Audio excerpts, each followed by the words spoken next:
এরকম বড় থাকবে, ঠিক আছে। তারপরের প্লেটগুলো কি হবে, বড় থেকে হাফের পোর্শনে থাকবে, ঠিক আছে। তাতে কি হবে, এখানে যে অনেক সময় না শাড়ির এরকম এরকম কুচিগুলো বেরিয়ে থাকে, সুতোগুলো, ওগুলো তাহলে কিন্তু দেখা যাবে না। আর প্লেটিং এইভাবে সুন্দর করে প্লেটসগুলোকে আমি অ্যারেঞ্জ করব। এবার যতটা আমার হাইটে লাগবে ঠিক ততটা করে করে প্রত্যেকটা প্লেটস এইভাবে আমি অ্যারেঞ্জ করব। দেখো আমি এটার হাইট ওয়াইজেস আমি কিন্তু মেপে নিয়েছি। তো আগে আমি দেখবো ক্লায়েন্টের হাইট কতটা আছে, যাতে এটা কি হয় পুরোটা মাটি মানে ফ্লোর টাচ করবে এরকম রাখবে।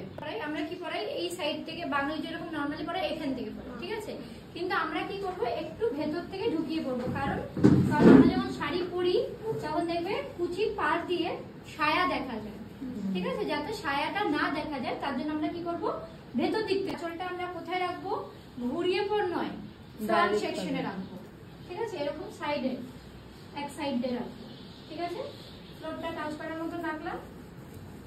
তারপরে কি করব, এখানে আমরা দিকে পড়ি বাঁ দিকে, কিন্তু এই কুচিটা কোন দিকে পড়বো, ডান দিকে।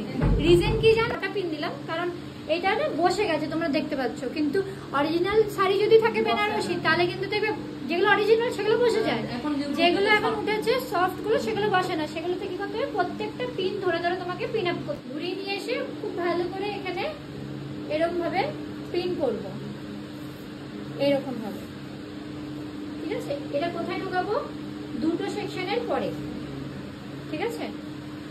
দিয়ে আমরা বেঁধে নেব।